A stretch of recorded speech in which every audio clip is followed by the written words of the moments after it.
NewsX World. With that, viewers, we're tracking further updates. Israeli Prime Minister Benjamin Netanyahu has warned about Iran's growing missile capabilities. He revealed that Iran is developing missiles with a range of 8,000 kilometers, and with an additional 3,000 kilometers, they could potentially reach major U.S. cities, including New York, Washington, and even Mar-a-Lago. Netanyahu also spoke about the advantages of the defense agreement between Israel and the U.S., noting Israel's historic advancements in the field of defensive weaponry.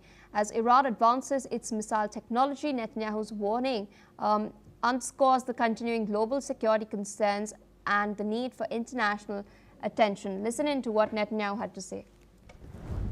Iran is developing now ballistic missiles that are intercontinental ballistic missiles for 8,000 kilometer range. What does that mean?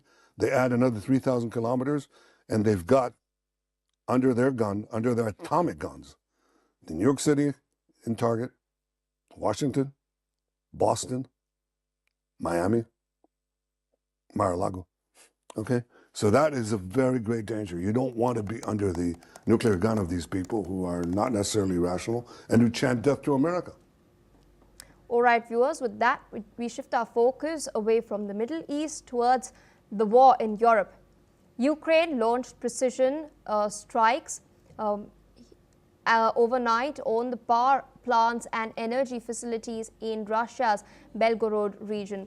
Now, the attacks targeted key distribution sites, reportedly causing widespread blackouts across the area. The strikes appear to be a retaliation for Russia's ongoing wave of missiles and drones attacking Ukrainian cities. The strikes have taken place in Russia's Kherson region, and 4 people have lost their lives. Meanwhile, Russian forces have attacked the city of Kharkiv in Ukraine with drones overnight, causing damage, and have also fired at civilian business premises. Until now, there have been no casualties that have been reported, but the firefighting crews, medical teams, and bomb disposal experts from the state emergency services are involved in dealing with the aftermath. All right, this is of course the latest that we're tracking as far as the Russia-Ukraine war is concerned. Both sides increasingly targeting energy infrastructure. We're also in fact learning, however, that no casualties have been reported so far, even as strikes have hit civilian areas.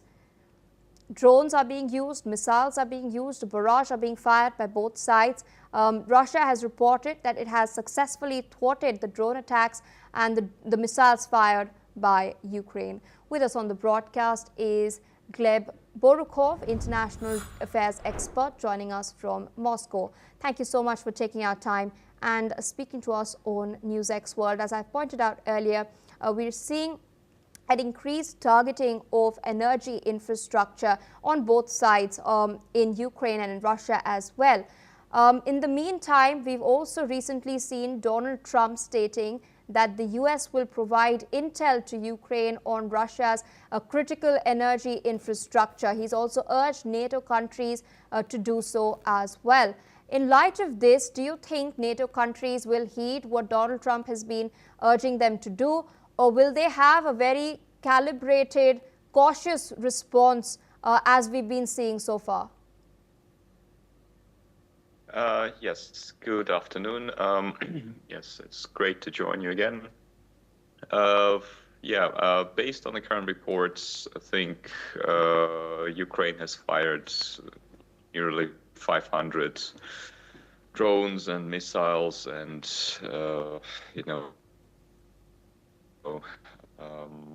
different types of attack gear onto Russia over the course of the last 24 hours. It's not a coincidence. Today, the president of Russia is celebrating his birthday.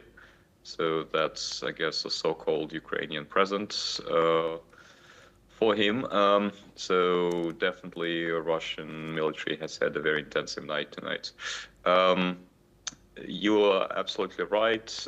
There's been a change of rhetoric from the US in the last month or so about providing more weapons to Ukraine, more strategic long-range weapons.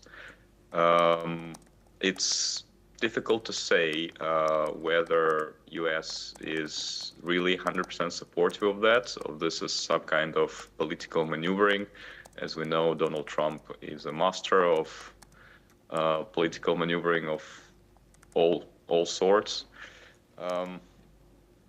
So we shall see.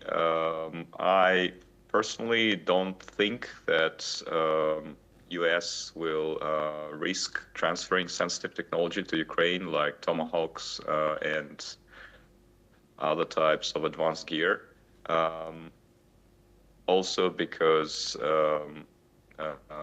probably confidentiality and, most of this technology is actually used by the US themselves rather than by their allies. So I think if there will be any kind of transfer, it will be limited, and it will certainly have a very limited effect on the battlefield because Russian defenses have been standing up well so far, and I think over the last few years, Russian military has really perfected the ways and means of defending. Indeed, I want to ask a quick follow-up since you've referred to the missile systems. There's a report that has emerged recently stating that US Patriot surface-to-air missile systems used by Ukrainian forces are performing poorly in intercepting Russian ballistic missiles. Despite this, Zelensky has gone once again to the Americans to this time request for Tomahawk missiles. What advantage does then Zelensky have on the ground, considering this report has come out, because there's a lot of money that goes into purchasing these arms in the first place?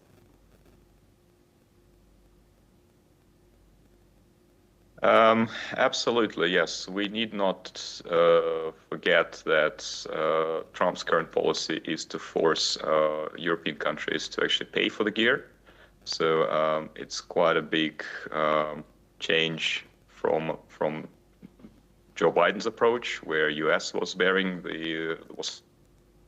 footing the whole bill. So Trump, being the businessman, he obviously wants to sell as much US gear as possible.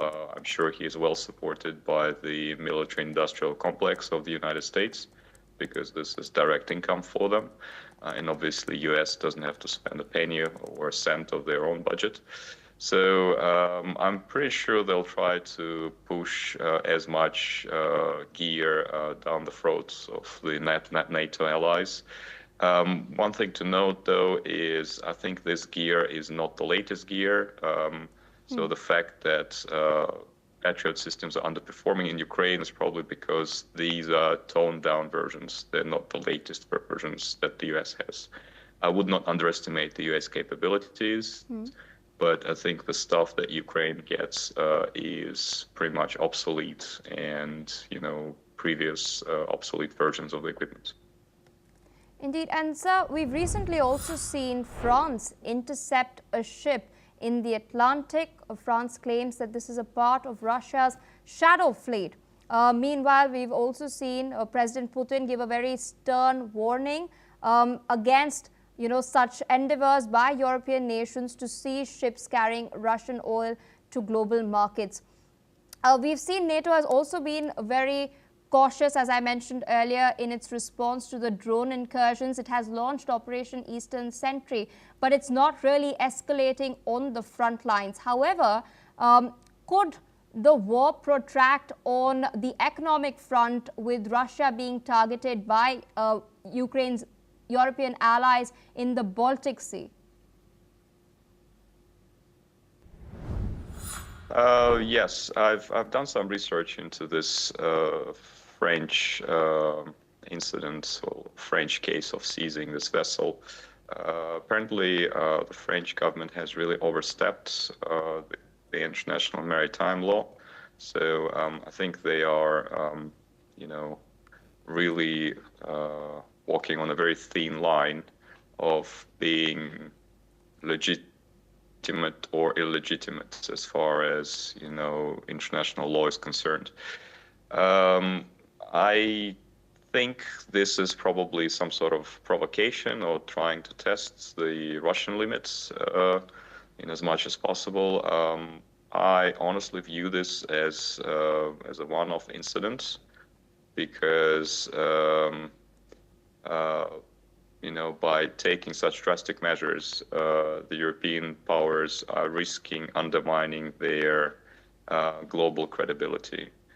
We need not forget that they not only engaged with Russia in terms of international trade.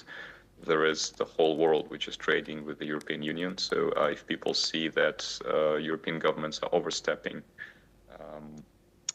international laws, maritime laws, then this will have a very detrimental effect. Exactly same thing with using Russian reserves to fund Ukraine. So this is overstepping international laws and regulations. So it's very risky waters. I think people are trying to test the limits, but I honestly hope that the rational logic will prevail, although there's been a lack of such thing within the European Union recently. All right, so I request you to stay on with us. We're tracking some other very crucial developments.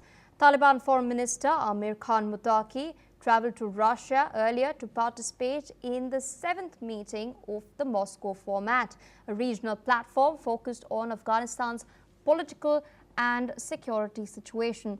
This will be the first time that a representative of the government of Afghanistan will participate in such a meeting, and Muttaqi is expected to address the instability in his country due to the perception of the West. The group had previously joined discussions as a guest participant. Russian media has reported that Muttaqi is expected to hold a meeting with Russian Foreign Minister Sergei Lavrov on the sidelines of this event. Listen in to what he said in his opening remarks. It gives me great pleasure to open the 7th session of the Moscow format consultations on Afghanistan. It is encouraging that this format has turned into a high-profile international platform that brings together key states of the region. We all, not in word but in deed, are interested in making Afghanistan an independent, united state that lives in peace and accord with its neighbors, that enjoys respect of the whole international community. We have no doubt that we will see much greater practical benefit of the Moscow format as the Afghan official delegation engaged this year. It is led by Foreign Minister Muttaqi. We thank the Afghan side for the attention paid to our effort, and it is obvious that addressing issues that have to do with Afghanistan is not possible without the Afghanis, and today we have just had a bilateral with Mr. Muttaqi. We have covered the prospects for the development of relations between Russia and Afghanistan, as well as the tasks that the regional states face, including within the Moscow format, in order to facilitate conditions for our common prosperity. Still with us on the broadcast is Mr. Gleb Borukhov, international affairs expert from Moscow. We've just heard what Sergei Lavrov has stated. He's in fact emphasized that the West should abandon confrontation, take responsibility for the reconstruction of Afghanistan, and compensate for the damage done to the country's economy. This was his opening remarks at the 7th meeting of the Moscow format of consultations on Afghanistan. Do you think the West will heed what he is saying? Because so far Trump has been eyeing the Bagram air base, but nothing much has been said about the reconstruction of the country in itself. The US just left in a jiffy a couple of years back. Yes, Afghanistan has been one of the big issues cooking in the background, so to speak. Afghanistan traditionally has attracted a lot of international conflict because of its strategic geopolitical location on the crossroads between South Asia, India, Pakistan, China, Russia. So British Empire has been very involved in the process as well, with a number of wars happening towards the late 19th century. So Afghanistan, I think has been touted as the graveyard of empires. This is where all big powers go to exercise their military strength, but they ultimately fail. I think it's been long overdue that Afghanistan has emerged as an independent power, not hers, but actually leading its own independent policy. And I think Taliban has been quite successful on that front. Obviously, we're not going to take into account all the human right aspects, which cannot be understood by the West, but is obviously part of the local Afghani culture. But generally, from what I've seen over the last 2 years, Afghanistan has engaged quite actively with Russia on formal and informal fronts. So what we're seeing right now is not something that's happened out of the blue. This is continuation of the gradual engagement process. Definitely Russia has its own strategic interest in the region, just like China, just like the US. So people are now trying to get back into the country, engaging with Taliban on all different fronts. I think ultimately it would be down to the wisdom or non-wisdom of Taliban rulers, Taliban governments, to see how it will re-engage with the rest of the world, because they definitely have an opportunity to build an independent policy, trying to balance and maneuver between the interests of large superpowers. It's a very hard task, so will largely depend upon how skillful and visionary their leadership is. But ultimately, unless they want to be torn by another conflict again, this is what they must do. They must follow their own independent path, looking after their own national interests. All right, sir. With that, I would like to thank you for taking out time, sharing your perspective with us. In the meantime, we're also learning that Lavrov has warned that any foreign military presence